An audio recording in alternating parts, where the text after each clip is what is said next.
Night हमारे MC को रोकते हुए कहता है कि क्या आप भूल गए हैं कि फैमिली हेड से मिलने से पहले आपको पहले से सूचना देनी होती है। एमसी के बगल में खड़ा हुआ रिक, जो कि उसका पर्सनल सर्वेंट है, एमसी को बताता है कि यह नियम कई साल पहले हुआ करता था। एमसी कहता है, लेकिन मैं तो अपने पिता से कुछ समय पहले ही मिला था, तब तो ऐसा कुछ नियम नहीं था। एमसी की बात सुनकर नाइट कहता है, इसका मतलब तो यह है कि उस दिन ड्यूटी पर जो नाइट था उसने अपनी ड्यूटी ठीक तरीके से नहीं निभाई है। हमारा एमसी सोच रहा होता है कि अजीब सी बात है, ऐसा तो मेरे साथ कभी नहीं हुआ। उसी समय महल के अंदर से कुछ सैनिक की फुसफुसाहट उसके कानों तक पहुंची। अब एमसी के सेंसेस पहले से कहीं अधिक तेज हो चुके हैं, इसलिए वे सब कुछ साफ साफ सुन पा रहा था। एक सैनिक बोला, ये तो हद हो गई, यह यंग मास्टर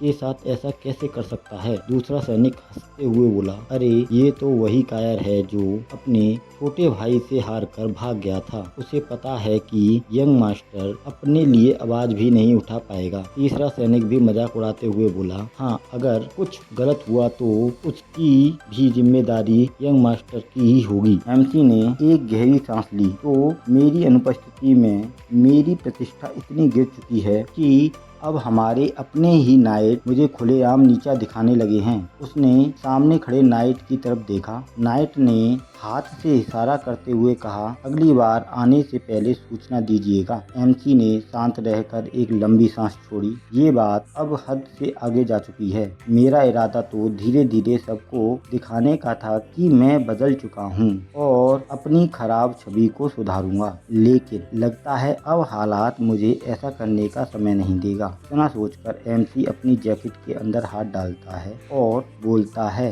पहले मुझे अपना परिचय देना होगा और फिर सबको याद दिलाना होगा कि असली यंग मास्टर आखिर कौन है। हमारा एमसी धीरे से अपना सर उठाता है और शांत आवाज में बोलता है, ठीक है डोमिनन। ये डोमिनन जो है नाइट का नाम होता है। नाइट चौंक जाता है, ये क्या करने वाला है। एमसी नाइट की आंखों में देखते हुए बोलता है, तुमने एक पुराने और बेकार हो चुके नियम का सहारा लेकर मुझे मेरे पिता से मिलने से रोका है, और इतना ही नहीं, तुमने बार बार अपने घमंडी और अपमानजनक व्यवहार से मेरा अपमान भी किया है। पीछे खड़ा हुआ एमसी का सर्वेंट एमसी को रोकने की कोशिश करता है, लेकिन एमसी उसकी बात को अनसुना कर देता है। नाइट के चेहरे का रंग उड़ने लगता है। नाइट मन ही मन में सोचता है कि ये अचानक इतना सीरियस क्यों हो गया। तभी हमारा एमसी अपनी पहचान पूरे कॉन्फिडेंस के साथ में बोलता है, मैं लोगन मैकलाइन, मेरा अपमान करने के लिए तुम्हें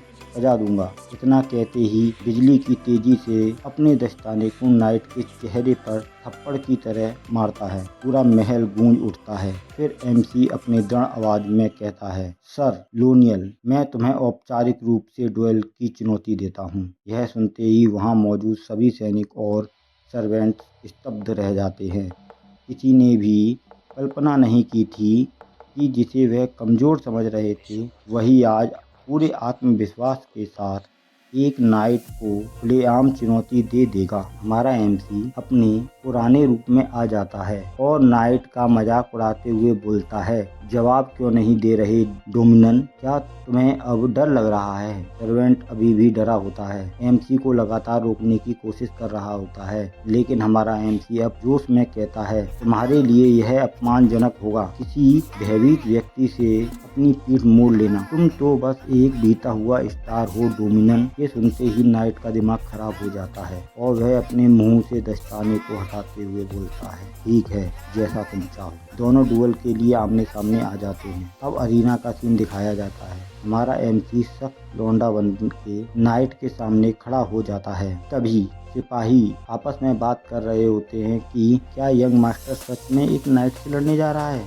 ये तो बुरी तरह से हार जाएगा। एक सिपाही एमसी का मजाक उड़ाते हुए बोलता है, इसके पास जीतने का कोई चांस नहीं है। सबने देखा था कि यंग मास्टर लोनियल से ये किस तरह हारा था। मैंने सुना है कि इसके बाद उससे बचने के लिए यह 3 महीने तक छुपा रहा।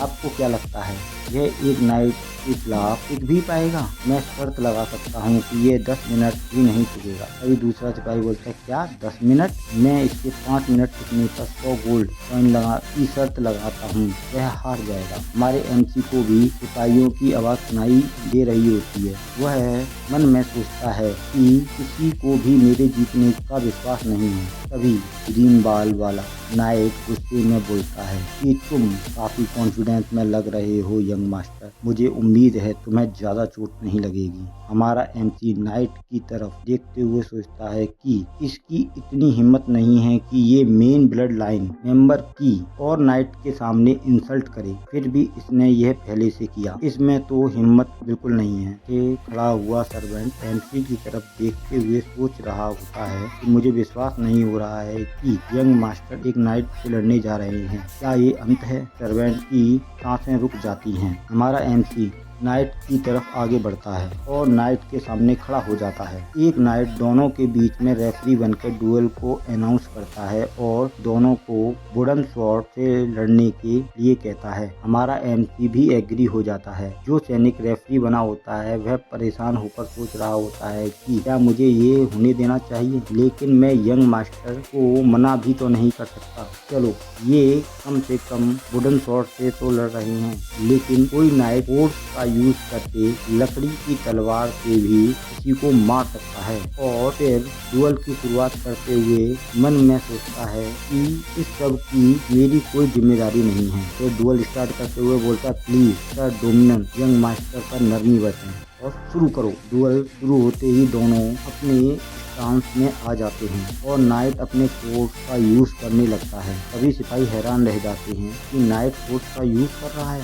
एक सिपाही बोलता है, सर डोमिनेंट कुछ ज्यादा ही कर रहे हैं। एमसी का सर्वेंट नाइट को फोर्स यूज करता देखकर एमसी की चिंता करने लगता है। रेफरी बना सिपाही वीर नाइट को से रुकने की कह रहा होता है, लेकिन हमारा एमसी नाइट की तरफ देखकर एकदम चिल खड़ा होता है और मन में सोच रहा होता है कि जो लोग फोर्स के बारे में नहीं जानते वे इसे खतरनाक समझते हैं, लेकिन मुझे लगता है कि अपने फोर्स पर से कंट्रोल खो रहा है। उसके पूरे शरीर से फोर्स बह रहा होता है, वो इसे एक जगह पर नहीं रख पा रहा होता है। हमारा एमसी नाइट से बोलता है कि तुम भड़के हुए दिखाई दे रहे हो, क्या बात है? नाइट बोलता है, यू ब्रैट, तुमने मुझे बीता हुआ स्टार कहा। वहीं पीछे एक नाइट खड़ा होकर डुएल देखते हुए सोच रहा होता है कि डोमिनेंट नाइट में सबसे कमजोर है। उसने अपने बाद आए साथियों को अपने से ज्यादा शक्तिशाली होते हुए देखा और अपने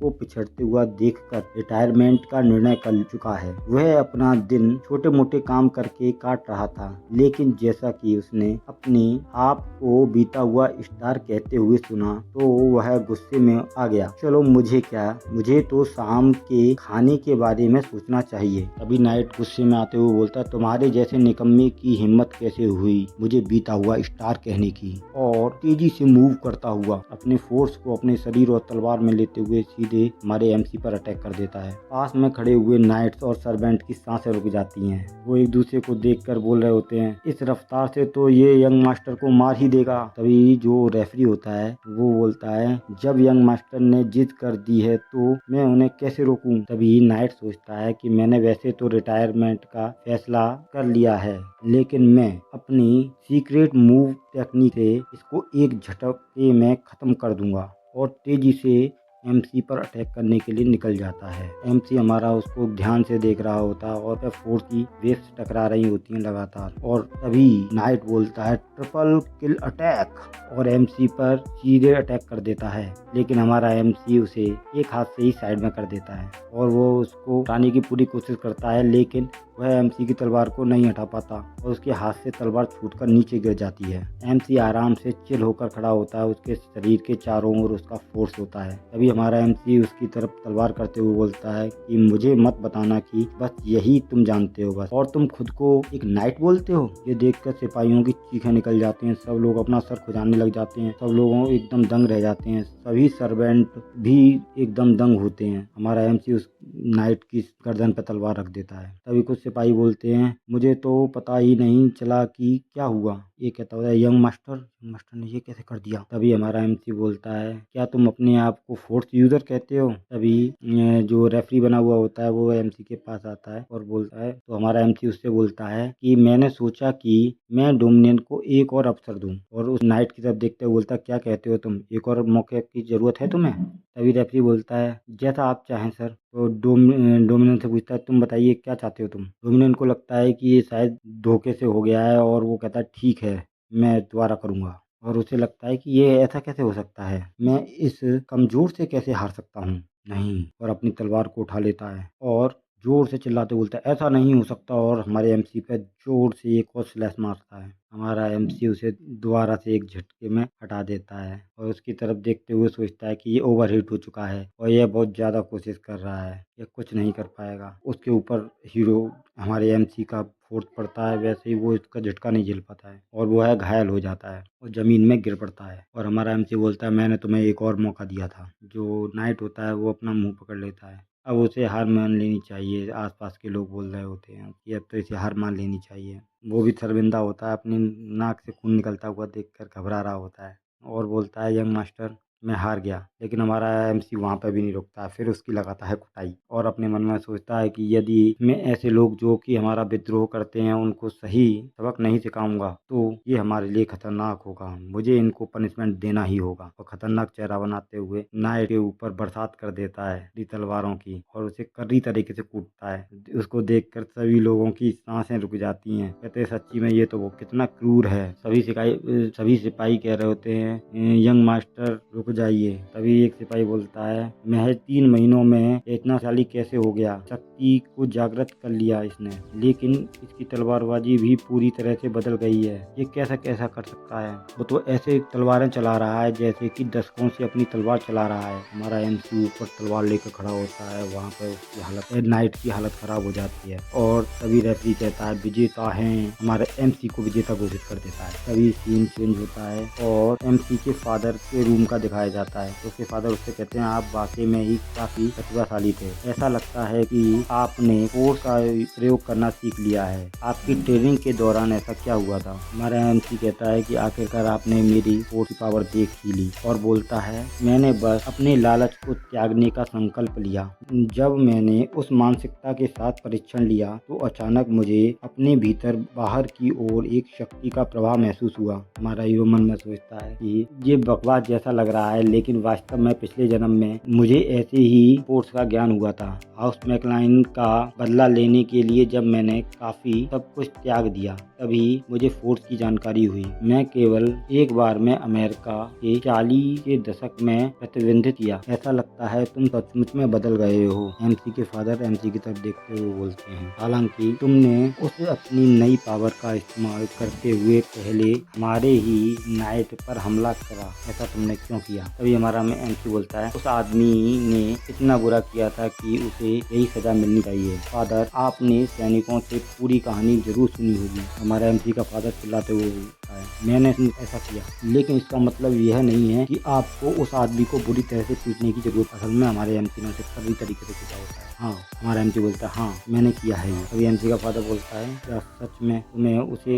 इतनी बेइज्जती करने और अपमान करने की जरूरत थी। वह हमारी सेना का एक नाइट है और ऐसे लोगों को अगर वह अपने यंग मास्टर का सम्मान नहीं करेंगे तो अन्य सैनिकों के ऊपर इसका गलत प्रभाव पड़ता है। फिर हमारा एमसी हायरार्की समझाता है कि पद में ऊंचे बैठे हुए किसी भी संगठन को अगर चलते रहना है तो कैसे काम करता है वो, और यदि वह ढंग से काम नहीं करता है तो वो लड़खड़ा के गिर जाएगा। इसके अलावा 10 साल तक भाड़े के सैनिकों के रूप में काम करते हुए मैंने जो सबक सीखा उसमें से एक यह है कि हथियार से लैस इंसानों को एक संगठन बनाए रखने के लिए अनुशासन एक अच्छा उदाहरण होता है। आज जो हुआ वह और नाइटों के लिए एक अच्छा उदाहरण होगा। और कहता है अपने फादर से कि डोमिनल के कुकर्म वाकई में ही गंभीर थे। आखिरकार जब उसने हमारा उपहास किया तो उसने अपने कर्तव्य की ही अवहेलना की है ना।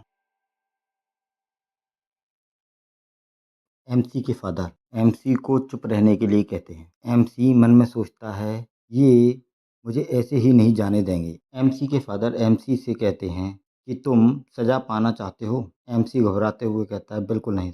एमसी का फादर एमसी से धमकाते हुए कहता है, मेरा मतलब यह नहीं है कि तुमने जो किया वह अच्छा किया। आगे से मुझसे पूछे बिना कोई काम मत करना, समझे? तुम्हें अभी तक कोई ऑफिशियल टाइटल नहीं मिला है। एमसी उनकी बात मान जाता है।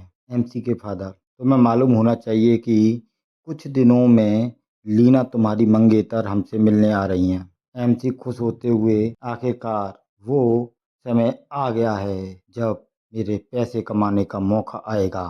सीन चेंज होता है, कुछ दिनों बाद का दिखाया जाता है। चारों ओर फुसफुसाहट हो रही होती है। लेडी लीना वुल्फ आ चुकी हैं। कुछ मेड लेडी लीना को देखकर शर्माते हुए सोचती ये कितनी ब्यूटीफुल है। वहीं खड़े हुए दो सोल्जर लेडी लीना को देखते हुए हमारे एमसी की किस्मत पर जेलस हो रहे होते हैं। लीना सोचती है बहुत समय हो गया। बेरेन मैकलाइन और ग्रीड करते हुए कहती है, मैं आशा करती हूँ आप ठीक होंगे। एमसी के फादर लीना की तारीफ करते हुए कहते हैं कि तुम भी ब्यूटीफुल यंग वुमेन बन गई हो लीना। वहीं खड़ा एक सर्वेंट, पहले जब ये आई थी तो सिर्फ एक बच्ची थी, अब यह कितनी सुंदर हो गई है। एमसी मन में सोचता है, लीना का फेस देखते हुए इसे तो खुश होना चाहिए, इसके चेहरे पे ये कैसे भाव हैं। तभी लीना एमसी के फादर की तरफ देख एक लेटर को अपने हाथ में लेती है और बताती है, ये लेटर मेरे फादर ने आपके लिए भेजा है। और लेटर को पढ़ना स्टार्ट करती है। डियर फ्रेंड पैट्रिक मैकलाइन, लेटर शुरू हो जाता है। ये लेटर अच्छा खासा लंबा होता है और 30 मिनट तक लगातार वह पढ़ती रहती है। उसको सुनते सुनते सोल्जर भी परेशान हो जाते हैं, उनकी हालत खराब होने लगती है। लेटर के लास्ट में मेन बात आती है, जो कि हीरो के पैसे कमाने का मौका हो, एमसी से सगाई तोड़ने के बारे में। और लीना लेटर को वापस मोड़कर रख देती है और कहती है बस इतना ही था। पूरे पैलेस में सन्नाटा पसर जाता है। एमसी सोचता है, उसने घुमा फिरा कर कहा, लेकिन इसका मतलब यह था कि अब लेटर में लिखा हुआ शॉर्ट में बताता है एमसी हमारा, लीना के फादर ने, जो कि आयरन वुल्फ हैं, उन्होंने कहा, मुझे उम्मीद थी कि पैट्रिक मैकलाइन एक ऑरा यूजर बन जाएगा, लेकिन वह 20 सालों तक भी अभी एक अपर क्लास नाइट बनकर ही रह गया। असल में एमसी का फादर एक फोर्स यूजर है जो कि ऑरा यूज नहीं कर सकता। और आगे लेटर में होता है कि उसका बेटे ने तो हद ही पार कर दी। क्या हमें आपस में रिश्ता जोड़ने की जरूरत है? इसमें तो हमारा सिर्फ नुकसान ही नुकसान है। तो चलिए हम अपने अपने रास्ते चलते हैं, गुड बाय। दोनों मुस्कुरा के एमसी से गुड बाय कह रहे हो। तभी एमसी का फादर गुस्से में कहता है, वुल्फ फैमिली बिना कारण बताए ही सगाई तोड़ना चाह रहे हैं। क्या तुम लोग मैकलाइन फैमिली का अपमान करना चाहते हो? और गुस्से में रेलिंग को इतनी तेजी से दबाता है कि वह टूट जाती है। वहाँ खड़े सोल्जर भी एमसी के फादर के गुस्से में देखकर डर जाते हैं। लीना भी एमसी के फादर को गुस्से में देखकर बात संभालते हुए कहती है कि ऐसा नहीं है बेरेन मैकलाइन, मुझे डर था कि आप ऐसा सोचेंगे, इसीलिए मैं यहाँ खुद आकर इस बात को आपको बताने के बारे में मेरे फादर से मैंने ही कहा था। और अपनी आंखों में आंसू भरते हुए कहती है कि मुझे आज भी याद है कि यहाँ बिताया गया अपना बचपन, वो खूबसूरत और अच्छी यादें जो मैंने इस पैलेस में मास्टर लोगन के साथ में बिताई थी। और मैं अपने बचपन की उन यादों को यूं ही भूलना नहीं चाहती हूँ। हालांकि मैं अपने परिवार से बंधी हुई हूँ, मैं उनकी बात को मानने के लिए मजबूर हूँ, इसलिए मैंने यहाँ खुद आकर ये बताने का सोचा। पास में खड़ी मेडों की आंखों में आंसू आ जाते हैं। वो सोचते हैं उसे देखते हुए, इतनी सुंदर है, उतनी ही दयालु है ये। एमसी उसे देखकर सड़ा सा चेहरा बनाते हुए सोचता है, कैसा मजाक है ये। तभी एमसी के फादर के पास खड़ी हुई लेडी बोलती है, तो वुल्फ फैमिली का क्या कहना है? मैं जानना चाहता हूँ कि दुर्भाग्यपूर्ण स्थिति कैसे बनी। लीना उनकी तरफ आंसू भरी आंखों से देखती है। तभी लेडी के बारे में बताया जाता है, ये हैं मेरियन कैरोस, ये एमसी के छोटे भाई लोनियल की माँ और एमसी की स्टेप मदर होती है। हमारा एमसी मन में सोचता है कि मुझे लगता है कि ये इस मामले में कुछ नहीं बोलेंगी, क्योंकि ये अपने बेटे को गद्दी पर बैठाना चाहती हैं, लेकिन अब मामला कुछ और है, ये परिवार के ऊपर आ गया है। लीना ग्रीट करते हुए उनसे माफी मांगते हुए कहती है, मैं इस जटिल मामले को नहीं समझती हूँ, इसलिए मैं आपकी बात का आंसर नहीं दे सकती। तभी एमसी की मदर कहती हैं, तुम्हें कारणों का नहीं पता, जबकि ये तुम्हारी सगाई से संबंधित है। लीना दुखी सा चेहरा बनाते हुए कहती है, मुझे तो किसी और के घर में एक ना एक दिन जाना ही है। मेरे फादर ऐसे मामलों में मुझसे डिस्कस नहीं करते हैं। ये दोनों की बातें ऐसा लग रहा होता है जैसे वुल्फ और पैंथर एक दूसरे को दबाने की कोशिश कर रहे हों। तभी एमसी की स्टेप मदर खतरनाक तरीके से देखते हुए बोलती हैं, सच में यही बात है ना? लीना डरते हुए बोलती है, आप इसके बदले वुल्फ फैमिली इसका मुआवजा 3 मिलियन गोल्ड देकर करेगी। पास में खड़े एक आदमी का मुंह खुला रह जाता है। 3 मिलियन? ये होता है मैकलाइन फैमिली का फाइनेंस मिनिस्टर ड्वेक पिल्सनर। हमारा एमसी पैसों की बात सुनकर मुस्कुराने लगता है और मुस्कुराते हुए सोचता है, बस यही तो मुझे सुनना था। तभी हमारे एमसी का फादर गुस्से में चिल्लाते हुए कहता है, तुम्हारी इतनी हिम्मत? उनके प्रेशर की वजह से वहाँ खड़े सभी लोग कांपने लगते हैं। तभी लीना के साथ आया हुआ नाइट लीना को अपने पीछे करते हुए एमसी के फादर से कहता है, शांत हो जाएं बैरन मैकलाइन, हमें ये बातें व्यवस्थित तरीके से जारी रखनी चाहिए। एमसी का फादर नाइट की तरफ देखते हुए बोलता है, तुम भी मेरी तरह अपर क्लास नाइट हो। इतनी कम उम्र में ये करना वाकई तारीफ की बात है। नीचे खड़ा हुआ नाइट डरते हुए सोच रहा होता है कि ये मुआवजा उनके सम्मान के लिए काफी होना चाहिए। नाइट आगे बोलता है, काउंट वुल्फ ने कहा है कि आप एक सम्मानित व्यक्ति हैं माय लॉर्ड, आप किसी पर अत्याचार नहीं करते हैं। नाइट के पीछे खड़ी लीना बोलती है, माय लॉर्ड, हमारा गोल्ड से आपका सम्मान खरीदने की इरादा नहीं था, बस मैं तो दोनों पक्षों के बीच आपसी सद्भाव बनाए रखने के लिए है, क्योंकि ये हमें अचानक कुछ वजह से सगाई तोड़नी पड़ रही है। एमसी के फादर दांतों को भींचते हुए सोचते हैं कि अगर मैं इन पर और प्रेशर डालूंगा तो शायद मैं ऐसा लगूंगा कि मुझ में कोई अपना हॉनर नहीं है। तभी उस वुल्फ ने इन दोनों यंग लोगों को यहाँ भेजा है। मन में सोचने के बाद एमसी का फादर कहता है, हालांकि ये खबर अप्रिय है, लेकिन अब भी तुम हमारे मेहमान हो और मैकलाइन हाउस अपने मेहमानों को परेशान नहीं करता। ये सुनकर नाइट और लीना चैन की सांस लेते हैं, लेकिन मैं वुल्फ हाउस का प्रस्ताव भी स्वीकार नहीं कर सकता। मैकलाइन फैमिली को मुआवजे के रूप में सिर्फ एक ही चीज चाहिए, वो है माफी।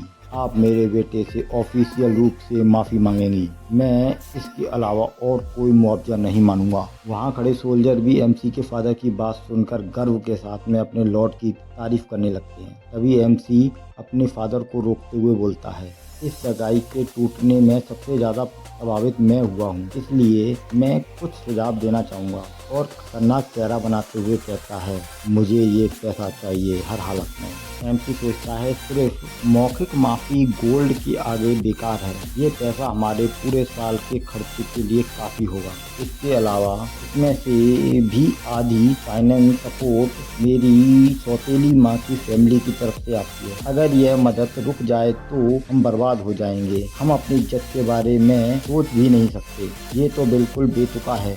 मुझे हर हालत में 3 मिलियन गोल्ड चाहिए। एमसी अपने फादर से कहता है, मुझे लगता है कि हमें यह प्रस्ताव मान लेना चाहिए। एमसी के फादर गुस्से में एमसी से चिल्लाते हुए कहते हैं, तुम मुझे मेरा वादा तोड़ने के लिए कह रहे हो क्या? एमसी का फादर एमसी पर अपना प्रेशर डालने लगता है। एमसी सोचता है, ये प्रेशर एक अपर क्लास नाइट का है जो अभी ऑरा यूज भी नहीं कर सकता, और अपने हार्ट में अपना फोर्स निकालते हुए सोचता है, लेकिन दुर्भाग्य से ये एम्पायर के नाइट के आगे कुछ भी नहीं है। अगर मैं इतना भी नहीं सहन कर सकता तो मेरा कुछ भी कर पाना संभव नहीं होगा। तभी एमसी का फादर एमसी से कहता है, मैकलाइन फैमिली इतनी भी गरीब नहीं कि पैसे के लिए अपना सम्मान बेच दे। एमसी अपनी सांस छोड़ता है और सीधे खड़े होते हुए कहता है, हाँ, हम इतने ही गरीब हैं। मैकलाइन फैमिली पर वर्तमान में बैंक का 3 मिलियन गोल्ड बकाया है। इसका साल भर का ब्याज लगभग 1.5 लाख गोल्ड होता है। कैरोस परिवार के सपोर्ट के बिना हम मौके पर ही दिवालिया हो जाएंगे। एमसी अपने फादर की तरफ उंगली करते हुए कहता है, हम राज्य के सबसे गरीब नोबल फैमिली हैं। हम तो लगभग भिखारी बन चुके हैं। एमसी मन में सोच रहा होता है कि मुझे अपनी फैमिली को ढंग से समझाने की ज़रूरत है, लेकिन सभी लोग देख रहे हैं, मैं ऐसा नहीं कर सकता। एमसी का फादर एमसी से कहता है, हमें हमारी प्रतिष्ठा के बदले में 3 मिलियन गोल्ड ले लेना चाहिए। एमसी अपने फादर से माफ़ी मांगते हुए कहता है, वुल्फ फैमिली का दर्जा हमसे ऊंचा है। पूर्वी सीमावर्ती क्षेत्र के मैग्रेब भी हैं वुल्फ फैमिली। वहाँ खड़े सर्वेंट और नाइट आपस में बात करते हुए कहते हैं, वुल्फ फैमिली पावरफुल हो सकती है लेकिन हम उनके अंडर नहीं आते हैं। फिर भी अगर हम वुल्फ से सिर्फ माफ़ी मांगकर ही छोड़ दिया जाए तो मुझे डर है कि हमारे झुकने की अफवाहें चारों ओर फैल जाएंगी। तभी लीना एमसी के फादर से कहती है, माय लॉर्ड, हमारी फैमिली इतनी ख़राब नहीं है। हम आपकी फैमिली का बहुत सम्मान करते हैं। हमारा एमसी लीना से कहता है, आपके मुंह से सम्मान की बातें अच्छी नहीं लगती, जबकि आप बिना कारण ही सगाई तोड़ने यहाँ आई हैं। ये सुनते ही लीना को झटका लगता है। एमसी मन में सोचता है कि पिछले जन्म में मैं सोचता था कि इस सगाई के टूटने की वजह से लीना को बहुत दुख हुआ है, लेकिन उस दिन जब मैं लीना से मिलने गया तो अब ये बैक स्टोरी में दिखाया जाता है कि पहले क्या हुआ था। इसने मेरी तरफ देखते हुए कहा था कि मैं तुम्हारे साथ आखिरी याद बनाना चाहती हूँ। एमसी मन में सोचता, मैं बेवकूफ़ था जो इसकी बातों में आ गया। मैं अपना सब कुछ दांव पर लगाकर इसके साथ भागना चाहता था। लीना ने एक खंजर निकाला। एमसी घबरा जाता है और एमसी की तरफ फेंका। एमसी ने तुरंत अपनी तलवार से उसे साइड में कर दिया। तभी लीना हंसते हुए कहती है, क्या तुम्हें सच में लगता है कि तुम मेरे साथ रहने लायक हो? लोगन मैकलाइन, तुम्हें अपनी हद में रहना चाहिए और मेरी नज़रों से दूर हो जाना चाहिए। मुझे समझ में नहीं आया तुम बच्चे से हारने के बाद भी तलवार क्यों रखते हो, लेकिन इससे मेरा और काम और भी आसान हो जाता है। एमसी बोलता है, लीना तुम क्या कह रही हो? लीना अपने कपड़े फाड़ते हुए चिल्लाने लगती है। चीख सुनकर नाइट अंदर आ जाता है। असल में पहले जन्म में एमसी को फंसाकर लीना ने न तो पैसे दिए और न ही एमसी से सगाई करनी पड़ी। एमसी लीना के झांसे में आ जाता है और उसकी फैमिली भी उस पर यकीन नहीं करती, क्योंकि वो पहले से ही काफ़ी सारे कांड कर चुका था। इसके बदले में ये हुआ कि मैकलाइन फैमिली को वुल्फ फैमिली से माफ़ी मांगनी पड़ी और भारी मुआवजे का वादा भी करना पड़ा। प्रेजेंट में एमसी गुस्से भरी मुस्कुराहट के साथ में सोचता है, इस वजह से मुझे कभी और किसी औरत पर विश्वास नहीं हुआ। You beach. एमसी लीना की तरफ देखते हुए सोचता है, ये सगाई तोड़ने और हमसे पैसा वसूलने के लिए योजना बना रही होगी, लेकिन अब नहीं, इस बार मैं ऐसा नहीं होने दूंगा। पहले तो मुझे लगता था कि मैं मैकलाइन परिवार की प्रतिष्ठा बदल सकता हूँ, अगर मैं धीरे धीरे उन्हें दिखाऊं कि कैसे बदल गया हूँ और उनके मन में अपने बारे में नई उम्मीद जगाऊं और मैं अपनी फैमिली के भविष्य को एक दिन बदल पाऊंगा। लेकिन सर डोमिनियन के साथ हुई लड़ाई के दौरान मुझे एहसास हुआ कि सैनिकों ने मेरा उपहास उड़ाते हुए ही मुझे अनदेखा कर दिया और मेरे जाने के बाद मेरे बारे में और ज़्यादा कई गुना अफवाहें फैलती गईं। इन लोगों की पहचान हासिल करने में मैकलाइन हाउस को कैसे बदल सकता था? मैं इन लोगों को अपने आप को बदलता दिखाते हुए अपने परिवार को किस तरह बचा सकता हूँ? क्षेत्रीय युद्ध में अब सिर्फ 9 महीने बचे हैं। अब मेरी प्रतिष्ठा कोई मायने नहीं रखती। मुझे हर हालत में मैकलाइन हाउस को बचाना ही होगा। लेडी लीना। तभी हमारा एमसी लेडी लीना से बोलता है, लेडी लीना, मेरा परिवार सहमत नहीं है, लेकिन मैं सहमत हूँ आपके गोल्ड वाले प्रपोजल से। मैं हमारी रद्द हुई शादी के बदले में आपका मुआवजा स्वीकार करता हूँ। लीना को जोर का झटका लगता है। अभी एमसी का फादर चिल्लाते हुए उससे कहता है, यह क्या कह रहे हो? क्या तुम मेरी बात मानने से इनकार कर रहे हो? तभी हमारा एमसी कहता है, महज मौखिक माफी मेरे लिए काफी नहीं है। तभी एमसी को क्या, अगर हवा में बिखरने वाले शब्दों से हमारी इज्जत वापस मिल तो इसका मतलब यह है कि हमारा अपमान बहुत कम हुआ है। ये बात सुनते हुए लीना का भी दिमाग खराब हो रहा होता है कि ये इतना कैसे बदल गया है। अभी लीना कहती है, वुल्फ हाउस बैरन मैकलाइन की इच्छा का पालन करेगा। घर के मुखिया के रूप में आपको ही हमें बताना होगा क्या करना है। और एमसी के फादर की तरफ देखती है। असल में वो चाह रही होती है कि एमसी का फादर सिर्फ माफी के रूप में ही माने, जिससे वो अपना पुराना वाला प्लान की तरह से कामयाब कर सके। लेकिन एमसी इस बार बहुत चालाक होता है। आपका क्या निर्णय है बेरेक पैट्रिक मैकलाइन? एमसी के फादर से बोलती है। एमसी मन में सोचता है, उसके शब्द भले ही सम्मानजनक लगें, लेकिन वह मेरे पिता से उनकी गरिमा का ध्यान रखने के लिए कह रही है। 3 मिलियन का भुगतान करने के विचार से ही जरूर वह चिंता में होगी। एमसी का फादर कहता है, जैसा कि मैकलाइन हाउस का हेड होने के नाते मैं एक ईमानदार माफी चाहता था, हालांकि मैं इसे लोगन पर छोड़ दूंगा। एमसी का फादर एमसी की तरफ देखते हुए बोलता है, यह तय करने के लिए कि क्या यह माफी वास्तव में सच्ची है। अभी एमसी की मदर कहती है, माय लॉर्ड, आप ये क्या कह रहे हैं? और चारों ओर चर्चाएँ चालू हो जाती हैं कि ये कैसे हो सकता है, ये कैसे, और अभी परेशान होती है कि ये क्या हो गया। तभी एमसी का फादर एमसी से कहता है, लोगन तुम यह बात अच्छी तरह से सोच लो, यदि तुम अपनी प्रतिष्ठा के बदले में पैसे स्वीकार करोगे तो हर कोई तुम्हें तुम्हारी प्रतिष्ठा के बदले पैसे में ही तौलेगा। एमसी मन में सोचता है, मुझे माफ कर दीजिए फादर, और कहता है मैं इसके लिए पूरी जिम्मेदारी लूंगा। लीना की तरफ देखते हुए बोलता है, मैं तुम्हारा मुआवजा स्वीकार करूंगा। एमसी की मदर मुस्कुराते हुए देखती है और लीना को एक जोर का झटका लगता है, इसलिए वो गुस्से में होती है। तभी एमसी के फादर कहते हैं, मैंने सोचा था तुम बदल गए, लेकिन तुम बदले तो हो, लेकिन और बेकार। और उसके फादर सोचते हैं, मेरी ही गलती थी जो मैं सम्मान की बातें सिखाने चला था। तभी हमारा एमसी सोचता है कि ये सब कुछ हमारे परिवार के हित में ही कर रहा हूँ फादर मैं। तभी गोल्ड दिखाया जाता है, आखिरकार मुझे मिल गया पैसा, पैसा ही पैसा, 3 मिलियन गोल्ड। फिर अपने मन में ही सोचता है, शांत, तो मुझे अभी शांत होना पड़ेगा, शांत, इतना उत्साहित होने की जरूरत नहीं है, मुझे अपना पैसे को शायद बैंक में जमा कर देना चाहिए। अभी कुछ दरवाजे पर आवाज़ होती है तो हमारा एमसी कहता है, अरे खुद तुम हो। व्यक्ति अंदर आता है और हमारे एमसी से माफ़ी मांगता है। आया हुआ व्यक्ति अपना परिचय देते हुए बोलता है, सर मैं ड्वेन हूँ। और फिर चालू होता है शब्दों का खेल, जिसमें ड्वेन जो कि फाइनेंस मिनिस्टर है मैकलाइन फैमिली का, वह हीरो से पैसे छीनना चाहता है। वो सोचता है कि ये एक बच्चा है, बेवकूफ़ बच्चा, जो कि इसका बहुत सारा पैसा आ गया है, ये सिर्फ मुझे ही ये पैसा देगा। यंग मास्टर मैं ड्वेन हूँ। हमारा एमसी मन में सोचता है, वह मेरे फादर का सबसे भरोसेमंद जागीरदार है और मैकलाइन परिवार का फाइनेंस मिनिस्टर भी है। वो स्माइल करते हुए ग्रीट कर रहा होता है। दूसरे शब्दों में कहा जाए तो ऐसा व्यक्ति जो मेरे पैसे कमाने की वजह से सबसे ज़्यादा खुश है, वो क्या चाहता है। तभी ड्वेन जो होता है वो सोच रहा होता है, मैं अपने जीवन की सबसे बड़ी बाधा का सामना कर रहा हूँ।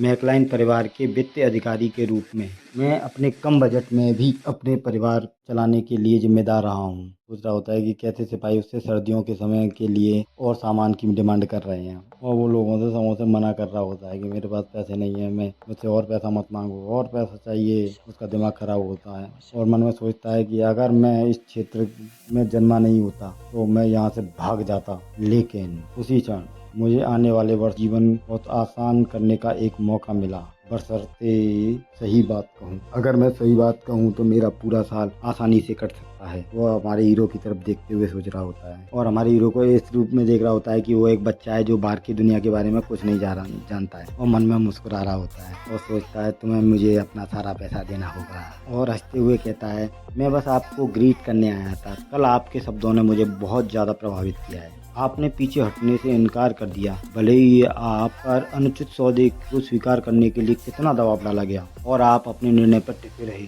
एकदम जोश में आकर हमारे एमसी की तरफ बोलता है, वह सचमुच ही कमाल था मास्टर। और मन में सोच रहा होता है, मैंने अब इसकी इतनी बड़ी तारीफ कर दी है। और एमसी से कहता है, इतने बड़े निर्णय के बाद तो आप ही हमारे अगले उत्तराधिकारी बनेंगे। और एमसी की तरफ अंगूठा दिखाता है और मन में सोचता है, कैसी लगी मेरी चापलूसी।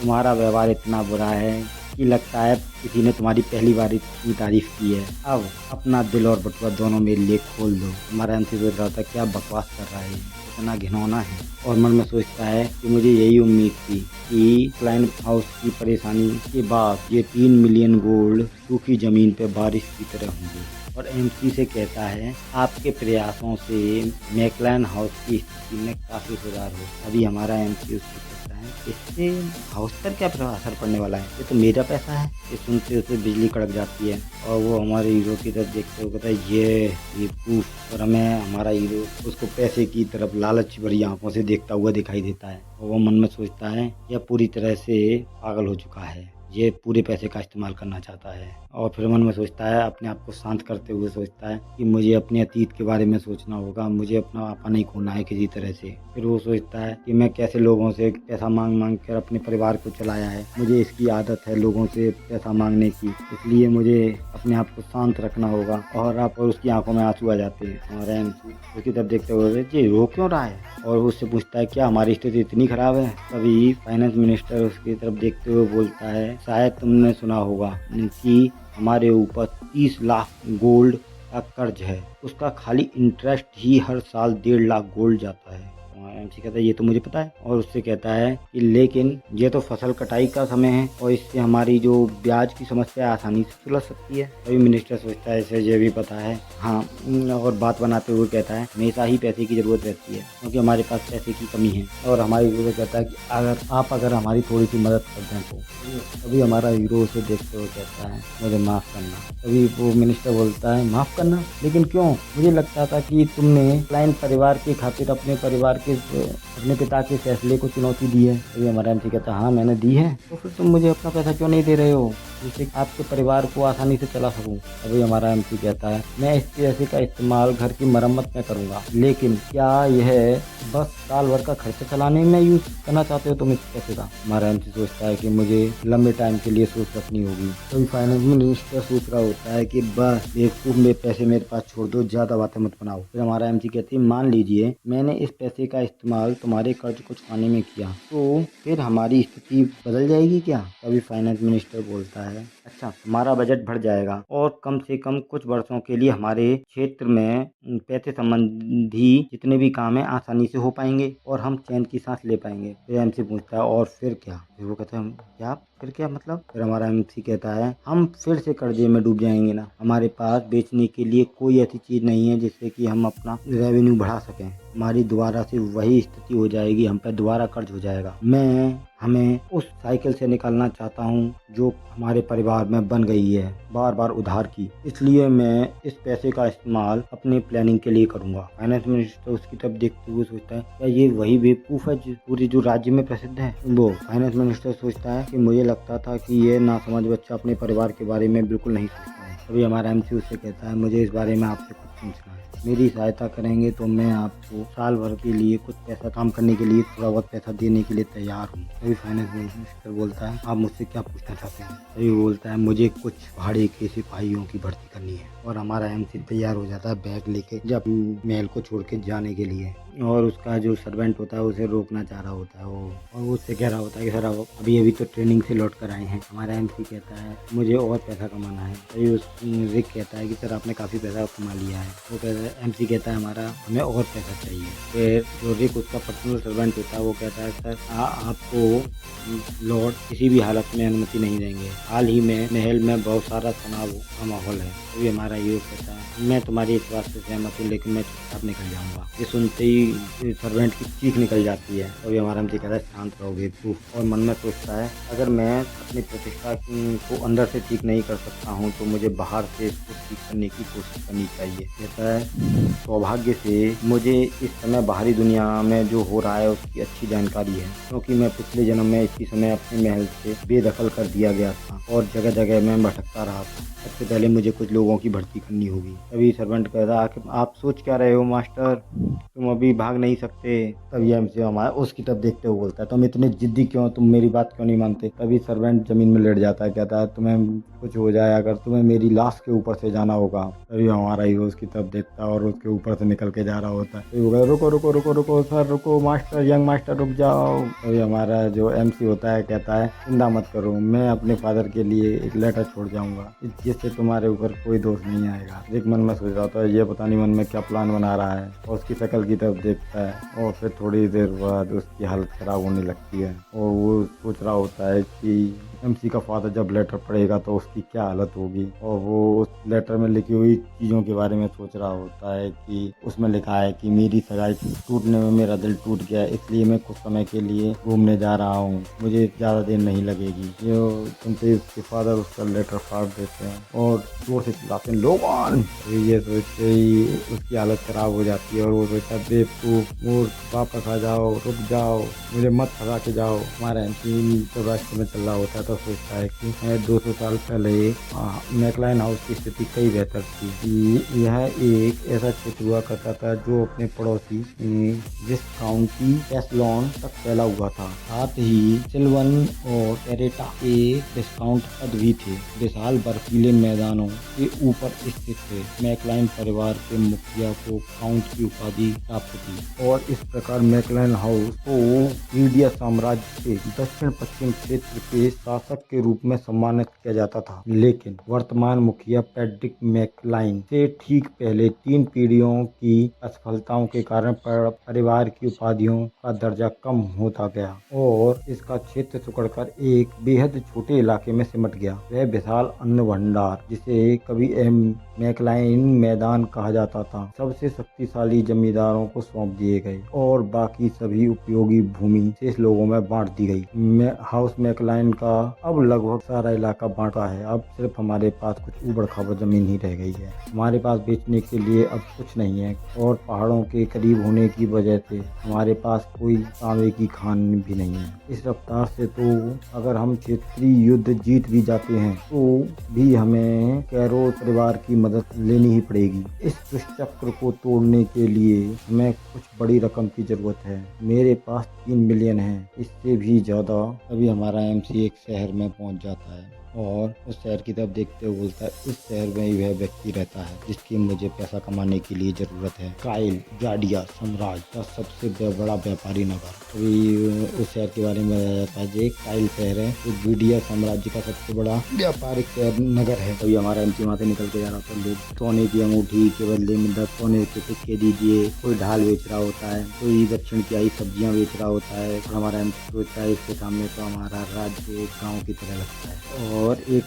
लेटर देखते हुए बोलता है, अगर मुझे सही याद है तो वह काइल में यहीं रहता था। लोगों ने बताया है कि वह आसपास ही कहीं रहता है। फिर बताया जाता है कि एमसी किसको ढूंढ रहा है, कि माँ फिलिप जिसे गोल्डन लीच भी कहा जाता है। हम इसको सिर्फ फिलिप ही बोलेंगे। पेरिस साम्राज्य महाद्वीप का सबसे शक्तिशाली राज्य होने के नाते यहाँ पर जो अच्छे कौशलपूर्ण लोग हैं उनकी अच्छी इज्जत की जाती है और जिन लोगों के पास अच्छी कौशल और प्रतिभा होती है उनको अच्छे अच्छे पद मिलते हैं और अधिकार दिए जाते हैं, बेशक वो विदेशी हो या अपने राज्य का कोई भी व्यक्ति। और इसी तरह से जो फिलिप क्लाउड थे उन्होंने ग्रीडिया राज्य से आकर अपनी पहचान बनाई थी। वह साम्राज्य का सबसे प्रतिभाशाली व्यक्तियों में से एक, वह महाद्वीप के सबसे बड़े हथियार व्यापारियों में से एक था और महाद्वीप के सबसे बड़े, इसीलिए ग्रीडिया राज्य ने उसे गद्दार घोषित किया और उसको गोल्डन लीच नाम दिया। और लास्ट में उसने अपनी दौलत का प्रयोग करके ग्रीडिया नामक एक अलग राज्य बनाया। तभी सामने देखते बोलता है, क्या वह व्यक्ति वही है? वहाँ एक बच्चा बैठा हुआ होता है और जो घुटनों के बल होता है, और उसकी तरफ देखता है, सच में ये वही आदमी है क्या?